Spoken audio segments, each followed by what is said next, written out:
जय हिंद प्यारे साथियों। खबर तो फैली चुकी है और आप लोगों को पता भी चल चुका होगा कि जैसा पहले इंडियन एयरफोर्स किया करता था, इस बार भारतीय नौसेना इंडियन नेवी करने वाला है। आपको बता दूं, Indian navy SSR for intake first for 2023 01/2023 SSR के लिए नोटिफिकेशन आ चुका है और आपकी जो फॉर्म भरे जाने स्टार्ट होंगे दोस्तों, वो 8 दिसंबर से भरे जाने स्टार्ट होंगे। ठीक है, 8 to 17 दिसंबर तक आप फॉर्म फिलअप कर सकते हैं। अब बहुत सारे डाउट हैं, जैसे कमेंट सेक्शन में मैंने अभी देखा कि कैंडिडेट बोल रहे हैं कि नेवी ने डबल एग्जाम कर दिया।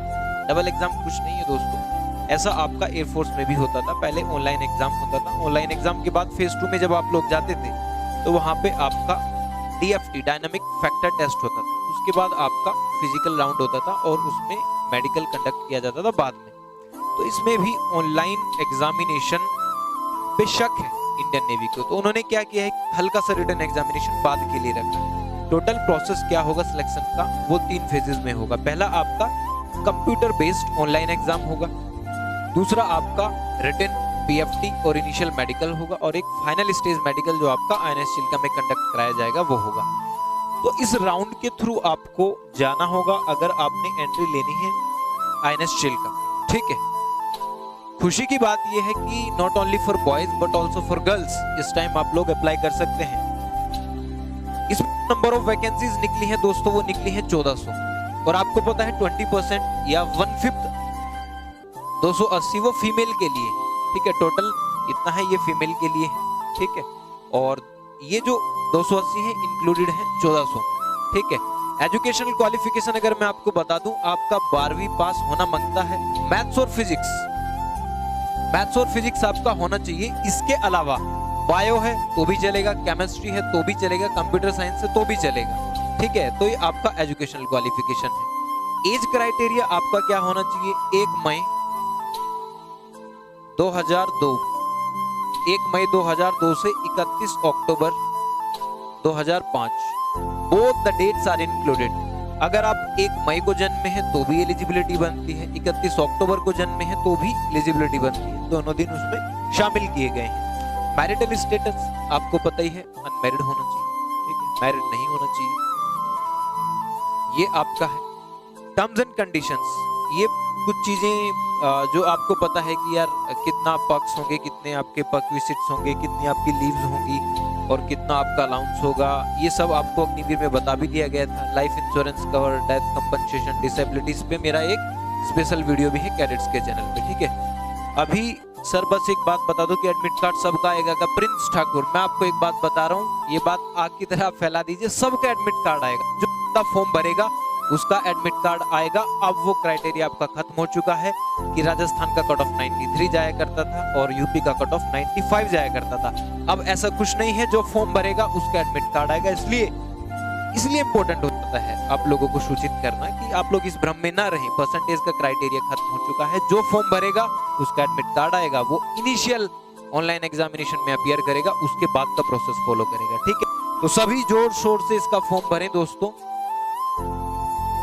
सर वर्दी पहन कर आऊंगा, बिल्कुल भाई, मोस्ट वेलकम।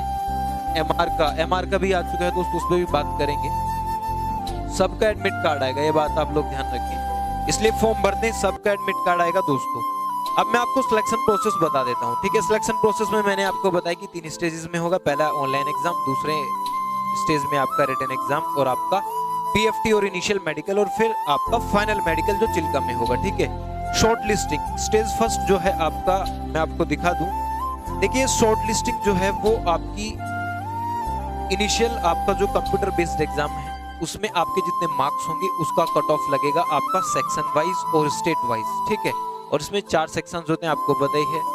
साइंस होता है, इंग्लिश होता है, जनरल अवेयरनेस होता है, मैथमेटिक्स होता है। सेक्शनल कट ऑफ ये भी स्टेट वाइज होगा, ओवरऑल कट ऑफ ये भी स्टेट वाइज होगा।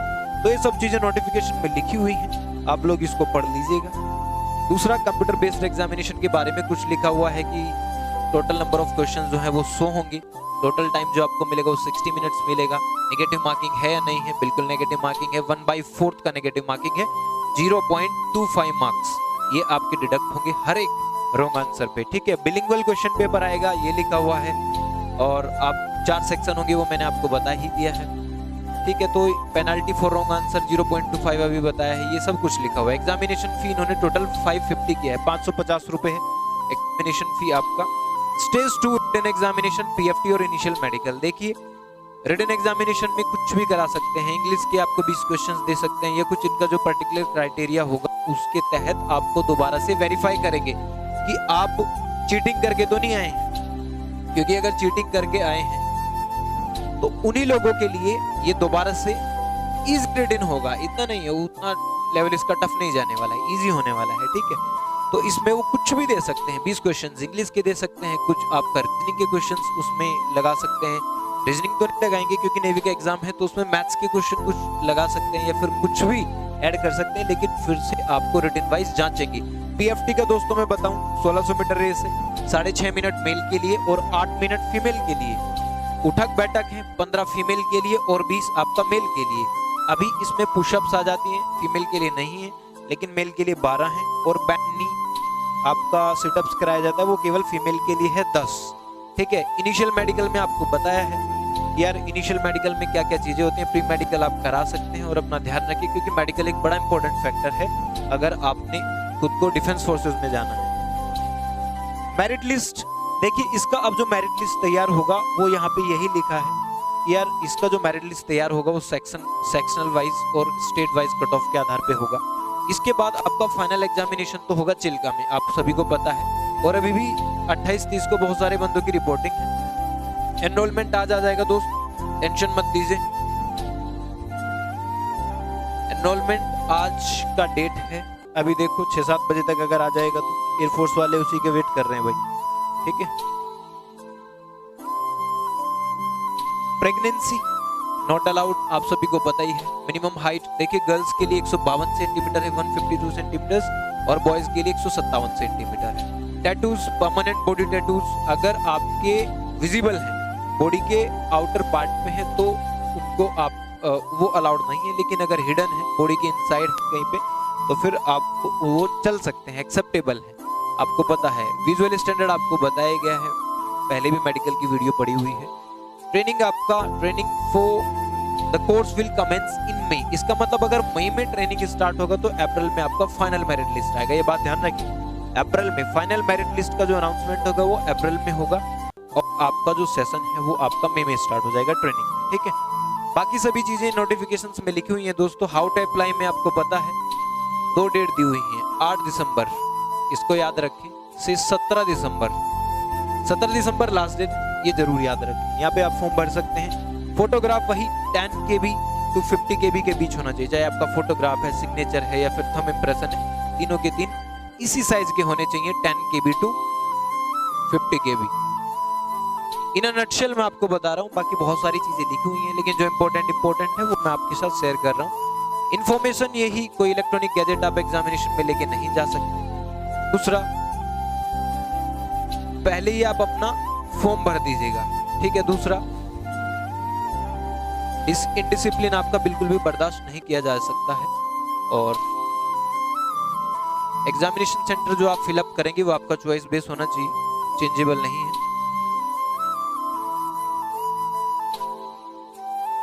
डोमिसाइल देखिए, डोमिसाइल क्योंकि स्टेट वाइज कट ऑफ लगेगा, तो डोमिसाइल की धोखाधड़ी बिल्कुल भी बर्दाश्त नहीं होगी। दूसरा मैं आपको बता रहा हूँ, एक तो पहले चीज तो आप डोमिसाइल याद रखेंगे कि डोमिसाइल में अगर आपने कोई फॉल्स इंफॉर्मेशन शेयर की है तो आप पकड़े जाएंगे, तो स्ट्रिक्टली प्रोहिबिटेड, इस चीज को आप ध्यान रखें। दूसरा, आप क्या ध्यान रखेंगे दोस्तों, डोमिसाइल के अलावा, क्या सर मैं दूसरा फॉर्म भर सकता हूँ, मेरा पहला फॉर्म गलत हो गया यार, एयरफोर्स के टाइम पे इतना सुनने को मिला है ना आप लोगों से, यार दूसरा आपने भरना ही क्यों, ये बताइए। जब आपको पता है इतने दिन बाद वैकेंसीज आती हैं, इतना टफ क्राइटेरिया हो गया है जॉब लेने का, तो आप फॉर्म गलत भरते ही क्यों हैं।